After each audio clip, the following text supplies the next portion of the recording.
Di dunia yang semakin terkoneksi, ancaman kekerasan tak lagi hanya terjadi secara fisik. Ia menjelma dalam bentuk pesan ataupun komentar.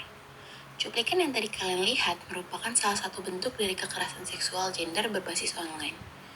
Dulu kita berpikir bahwa rumah dan ruang digital adalah tempat yang aman.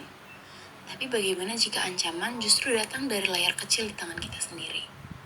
Kekerasan gender tak lagi hanya terjadi di jalan gelap atau ruang tertutup. Ia kini menyusup melalui pesan, komentar, bahkan emoji. Sunyi namun menyakitkan.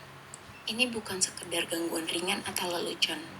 Ini adalah bentuk kekerasan nyata yang dialami banyak orang setiap hari, khususnya perempuan dan kelompok rentan.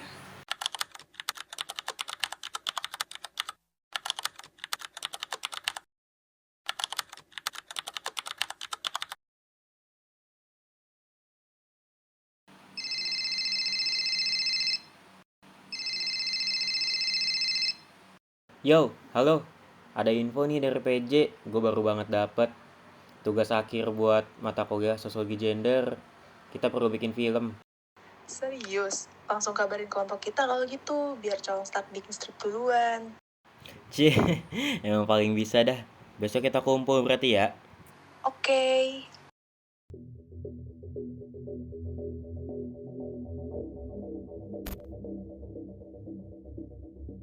Teknologi informasi semakin berkembang, namun ada satu sisi mengkhawatirkan dari perkembangan teknologi. Kekerasan seksual yang terjadi di dunia maya ini kian marak. Kasus-kasus kekerasan seksual tersebut dikenal sebagai KBGO, kekerasan berbasis gender online. Ada banyak ragam dari KBGO terjadi di sekitar kita. Cyber hacking, cyber stalking, cyber harassment, cyber recruitment, peniruan dan pencurian identitas, ancaman distribusi konten, penyebaran konten intim non-konsensual, sexting, morphing, dan scammer.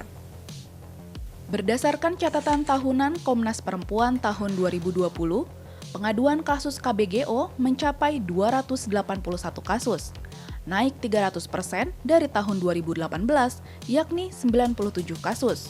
Tak hanya itu, Southeast Asia Freedom of Expression Network juga mencatat, sepanjang Maret hingga Juni 2020, penyebaran konten intim non-konsensual mencapai 169 kasus. Berdasarkan NCI aja itu kita sudah mengalami peningkatan sebanyak 400% daripada tahun sebelumnya. Tahun ini itu di Maret sampai Juni saja kita sudah menerima aduan terkait NCI itu sebanyak 169 kasus dibandingkan 45 aduan pada 2019. Artinya, selama pandemi COVID-19, penyebaran konten intim non-konsensual meningkat 400%.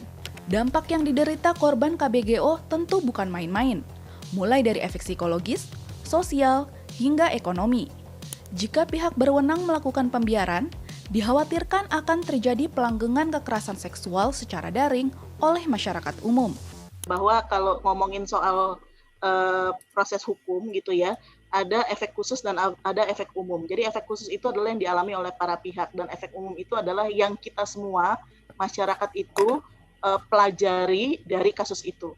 Nah, problemnya adalah yang kita pelajari dari kasus kekerasan seksual yang terjadi secara daring ini, kalau itu masih belum ditangani dengan serius oleh aparat penegak hukum dan belum ada hukumnya dan dianggap bukan prioritas, maka kemudian budaya yang berkembang di dalam masyarakat, terutama anak remaja dan dewasa muda, adalah bahwa KBGO itu adalah bagian dari pergaulan dan itu menjadi hal yang dianggap biasa.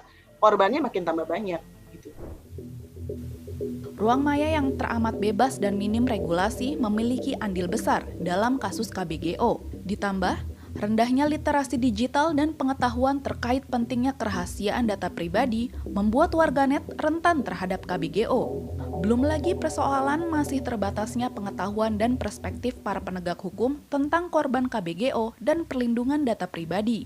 Dalam kasus cyber sebetulnya belum ada regulasi yang memadai dan khusus.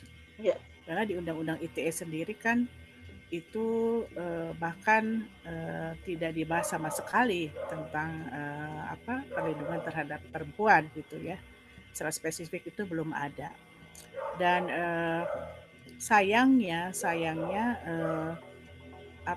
dalam proses penegakan hukumnya yang saya perhatikan itu para penegak hukum masih belum memberikan satu porsi perlindungan yang memadai untuk perempuan.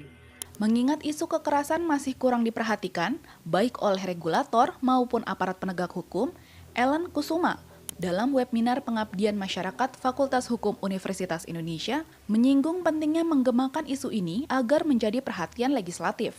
Jadi apa yang bisa kita lakukan adalah terus-terus hold up apa yang menjadi tanggung jawab dari mereka itu sendiri gitu. Dan kita harus terus mendorong itu berdasarkan data memang ya. Kita harus menunjukkan bahwa ini yang terjadi dan jumlahnya sekian gitu. Apa urgensinya? Itu kan sudah tidak kurang-kurang ya upaya yang dilakukan oleh misalnya Komnas Perempuan. Intervensi kepada pengembang teknologi juga menjadi ruang yang perlu diperjuangkan. Oke, kita tetap melakukan kerja-kerja advokasi kebijakan gitu ya, seperti yang lembaga saya Elsa melakukan.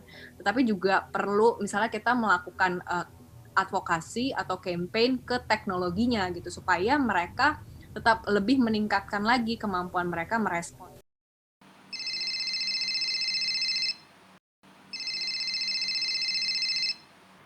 Halo, Adena.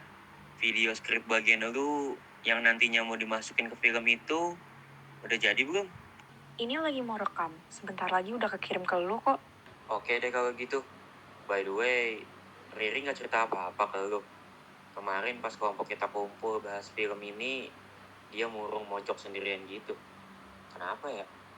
Gak ada cerita apa-apa sih, gue jadi kepikiran juga. Jangan-jangan pacarnya dia kali ya. Hah? Maksud lu? Awalnya aku pikir itu cuma bercanda. Awalnya cuma basa-basi. Tapi lama-lama berubah. Dia mulai minta foto yang lebih pribadi. Katanya cuma buat dia aja, gak bakal disebar. Dan aku percaya, aku pikir dia orang baik. Sampai suatu hari, aku bangun tidur dan HP-ku penuh notifikasi. Teman-teman ngirimin screenshot. Foto-fotoku disebar. Ada yang ngedit, ada yang kasih caption menjijikan. Aku sampai gak berani buat keluar rumah. Aku sampai ngapus semua akun sosmed. Bahkan nomor handphone aku ganti. Tapi yang paling nyakitin bukan cuman fotonya, tapi komentar orang-orang yang nyalain aku, yang bilang, ya salah sendiri, kenapa ngirim? Gak ada yang mau jadi korban. Tapi saat kita bicara yang disalahkan malah kita.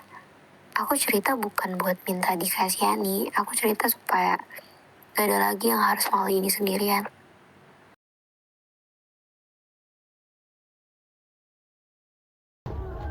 Kekerasan gender berbasis online sering dianggap ringan, sekedar kata-kata, sekedar foto-foto, sekedar dunia maya. Padahal luka yang ditinggalkan itu sangat nyata. Korban mengalami kecemasan, depresi, gangguan tidur, bahkan trauma berkepanjangan. Beberapa menarik diri dari lingkungan sosial, putus sekolah, dan kehilangan pekerjaan.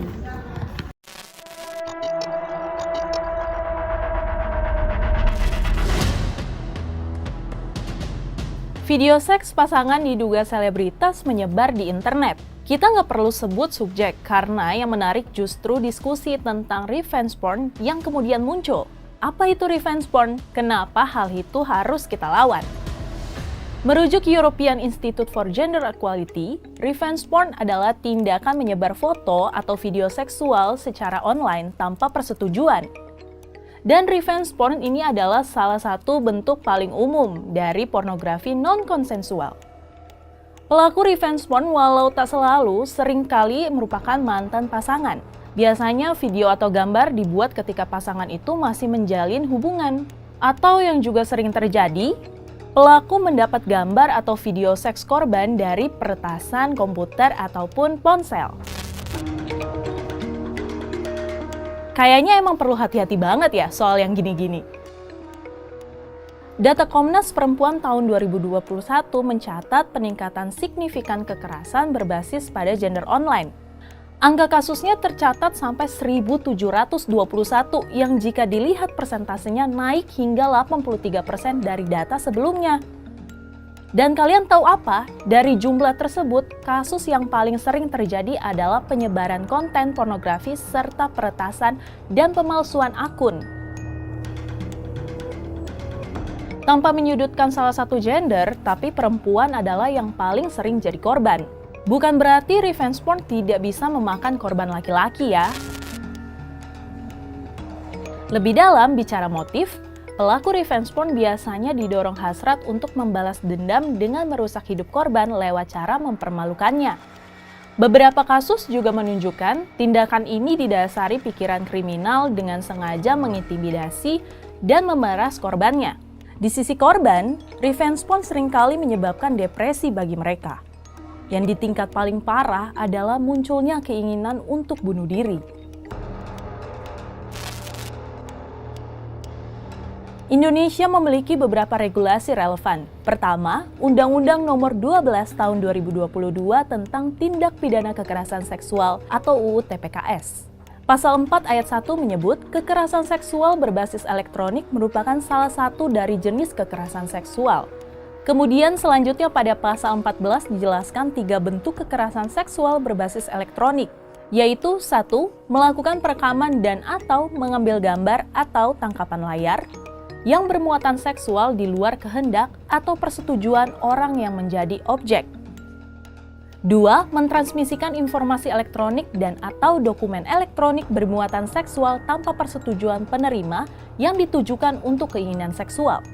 3. Melakukan penguntitan dan atau pelacakan menggunakan sistem elektronik terhadap seseorang untuk tujuan seksual. Dari bentuk-bentuk kekerasan seksual berbasis gender tersebut, sangat jelas bahwa revenge porn merupakan salah satu bentuk kekerasan seksual berbasis gender elektronik yang bisa diancam dengan pidana penjara maksimal 4 tahun dan denda maksimal 200 juta rupiah, berdasar pada pasal 14 ayat 1 Undang-Undang TPKS. Di undang-undang lain yakni Undang-Undang ITE, pelaku penyebaran video porno melalui internet dapat dijerat pada pasal 27 ayat 1 Undang-Undang ITE dengan ancaman pidana penjara maksimal 6 tahun dan atau denda maksimal 1 miliar rupiah. Lalu, apa yang bisa kita lakukan jika kita atau orang terdekat mengalami revenge porn? Di tahun 2021, SafeNet mengeluarkan buku panduan untuk menghadapi penyebaran konten intim non-konsensual. Pertama yang harus dilakukan adalah menyimpan barang bukti. Misalnya screenshot kalimat ancaman dari pelaku atau link dari postingan atau akun media sosial yang digunakan pelaku untuk menyebarkan konten. Kedua, putus komunikasi dengan pelaku. Hal ini bertujuan menghindari ancaman dan mengurangi kepanikan.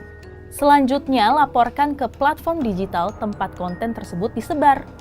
Jika menghendaki proses hukum terhadap pelaku, laporkan kasus ini kepada polisi dengan bekal pengetahuan sanksi undang-undang yang tadi telah kita bahas.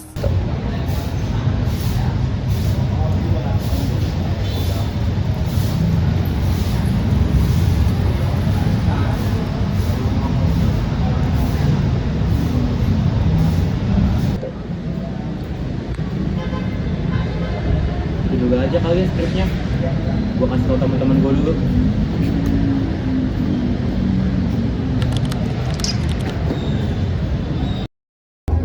Ya baik, terima kasih moderator. Selanjutnya, apa sih yang dapat kita lakukan jika kita menjadi korban dari kekerasan seksual berbasis gender online? Nah, yang pertama, dokumentasikan hal-hal yang terjadi pada diri. Lalu, pantau situasi yang dihadapi. Yang ketiga, menghubungi bantuan. Dan yang keempat, lapor dan blokir pelaku.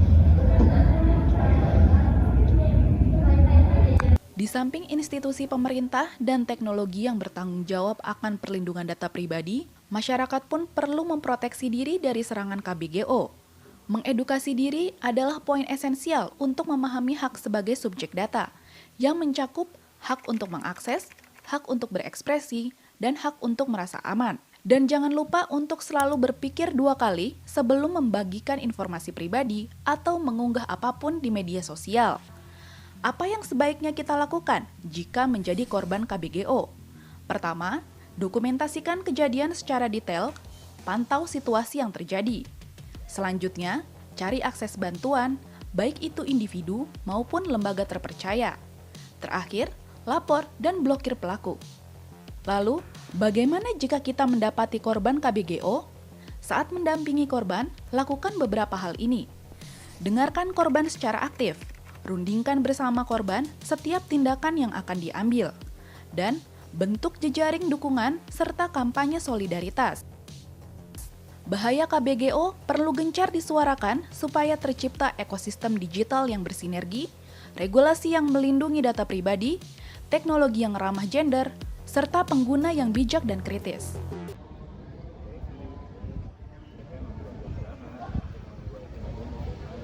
Ri, aku udah dengar kabar tentang kamu. Kayaknya sekarang ini kita harus lebih berhati-hati ya, karena kejahatan itu bisa terjadi di mana aja, di jalan ataupun di media sosial.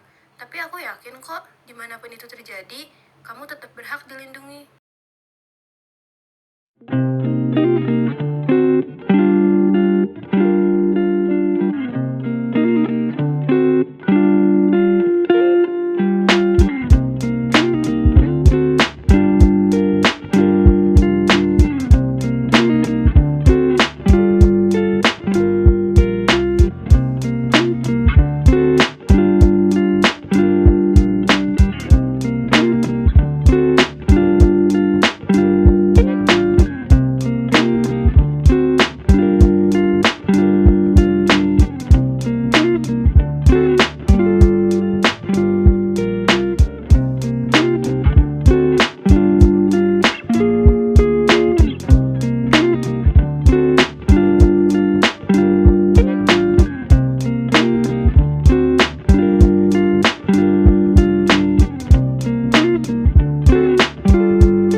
Dalam video ini, kita akan melihat lebih dekat bagaimana bentuk kekerasan ini muncul, apa dampaknya, dan bagaimana kita bagaimana cara kita melawan.